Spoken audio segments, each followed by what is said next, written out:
नाटक नौटंकी है, तुम्हें लगता है कि ये तुमसे बहुत प्रेम करता है, तुम्हें लगता है कि ये जो लड़का मिला मुझे बहुत खुश रखेगा। खुश रखना या ना रखना ये परमात्मा के हाथ में है।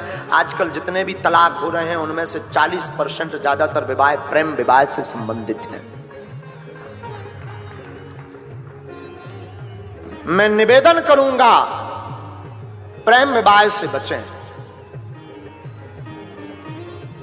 विवाह 8 प्रकार के होते हैं। कितने प्रकार के? 8। आज की कथा बहुत महत्वपूर्ण है, सुनना। विवाह 8 प्रकार के होते हैं। पहला विवाह है ब्रह्म विवाह, दूसरा विवाह है देव विवाह, तीसरा विवाह है आर्ष विवाह, चौथा विवाह है प्रजापत्य विवाह, पांचवा विवाह है असुर विवाह, छठवां विवाह है राक्षस विवाह, सातवां विवाह है गंधर्व विवाह, आठवां विवाह है पिशाच विवाह। 8 प्रकार के विवाह होते हैं। सबके सूत्र भी अलग अलग हैं। ब्रह्म विवाह जो पहले नंबर का उच्च श्रेणी का विवाह है, उसमें पिता अपनी दृष्टि से वर को खोजता है और अपनी बेटी का विवाह सुयोग्य वर के साथ करता है। इसे उत्तम विवाह माना गया। इसका नाम है ब्रह्म विवाह। दूसरा विवाह है देव विवाह, देवताओं का विवाह, जिसमें पुरोहित।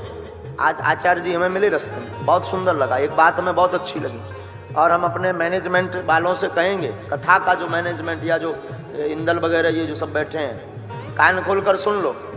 आगामी कथा में 1 डी संतों और ब्राह्मणों की अलग रिजर्व बनाई जाए, उस पर किसी का अधिकार नहीं रहेगा। हाँ, आगामी कथा में कोई कथा करवाए, क्योंकि बागेश्वर धाम की कथा संतों की और ब्राह्मणों के लिए, विद्वानों की कथा है। और आज हमें जब हम आ रहे थे तो महाराज जी ने बड़ा करुण भाव में हमको बताया कि हमको दुत्कार करके भगा दिया जाता है। आचार्य जी हमें बता रहे थे, ये तौलिया उन्होंने दी और हमने तत्क्षण महाराज जी की तौलिया, अपना जो गमछा डाले थे वो हमने गाड़ी में फेंका, ये तौलिया गले में डाल के हम आ गए मंच पर। तो हमारे जो कथा के मैनेजमेंट वाले हैं वो कान खोलकर सुन लो, कितनी भी भीड़ हो, 1 डी निश्चित हो, उस डी में केवल संत बैठेंगे, क्योंकि कथा या अध्यात्म संतों की बागौती है। ये बिल्कुल गांठ बांध लें आज के बाद, जितने भी कथा के मैंने। और कोई भी ब्राह्मण या संत आवे बागेश्वर धाम के दरबार में, बिना रोक टोक के उन्हें प्रवेश दिया जाए, क्योंकि बागेश्वर धाम सन्यासी बाबा का दरबार है। हम कोई जातीयवादी व्यक्ति नहीं है। अगर जातिवाद वाले व्यक्ति होते तो हम राम की पूजा ना करते। राम क्षत्रिय है, हम रावण की पूजा करते, क्योंकि रावण ब्राह्मण है।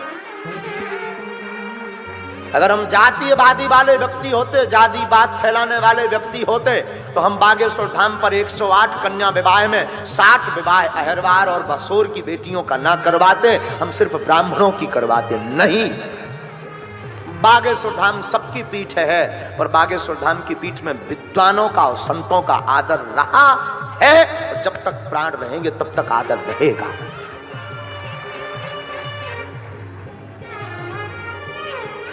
तो पहला विवाह है ब्रह्म विवाह, दूसरा विवाह है देव विवाह। देव विवाह में पिता पुरोहित आचार्य ब्राह्मण को अधिकार दे देता है कि जाओ हमारी बेटी के योग्य कोई वर देखो और उसका विवाह करो, उसको देव विवाह कहते हैं। तीसरा है आर्ष विवाह, आदर्श विवाह। आर्ष विवाह में परपक्ष कन्या को संतुष्ट करने के लिए एक बैल, गाय, पशुधन जिसे कहते हैं, और गाय यानी गाय माता, गाय पशुधन नहीं है, गाय मां है, गाय मां को दान दिया जाता है, और इसको आर्ष विवाह कहते हैं, जिसमें कन्या पक्ष को बैल अथवा गौ माता दान देकर के कन्या दान में ली जाती है। इसको आदर्श विवाह कहते हैं। चौथा प्रजापत्य विवाह। प्रजापत्य विवाह में वर और कन्या दोनों एक दूसरे को पसंद कर लेते हैं, पर उस पसंद पर जब पिता मुहर लगा देता है, पिता आज्ञा दे देता है, पिता हाँ कह देता है, तो उस विवाह को प्रजापत्य विवाह कहा जाता है। पांचवा असुर विवाह। असुर विवाह में कन्या पक्ष से जो आजकल चल रहा, आजकल जो भी विवाह हो रहे हैं वो सब असुर विवाह हो रहे हैं ज्यादातर। असुर विवाह में कन्या पक्ष से धन लिया जाता है और धन लेकर के फिर विवाह किया जाता है। बेटी भी ली जाती, धन भी लिया जाता, इसे असुर विवाह कहा है। हाँ।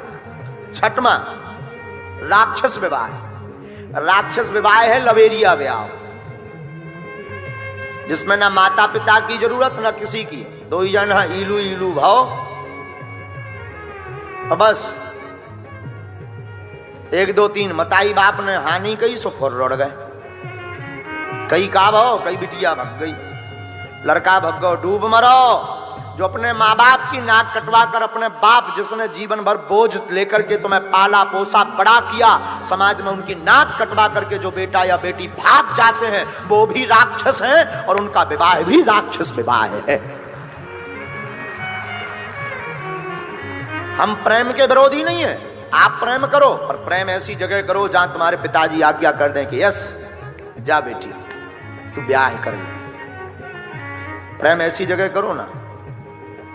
तो सच तो यह है आजकल प्रेम है ही नहीं, हवस और वासना के अलावा। वासना की पूर्ति के लिए सिर्फ प्रेम होता है। आप लोग भी अपने जीवन में अनुभव करेंगे, जब तक वासना की पूर्ति नहीं होती तब तक खूब बातें होती हैं, तब तक खूब इजहार होते हैं, खूब वादे होते हैं, खूब मुलाकातें होती हैं। जहां वासना की पूर्ति हो जाती है, जहां शरीर की पूर्ति हो जाती है, तहां ही प्रेम कम होने लगता है। सच्चा प्रेम तो परमात्मा का है जो ना कभी घटता है, नित्य बढ़ता ही रहता है। तो छठवां विवाह है राक्षस विवाह, जिसे प्रेम विवाह कहा। सातवां विवाह है गंधर्व विवाह।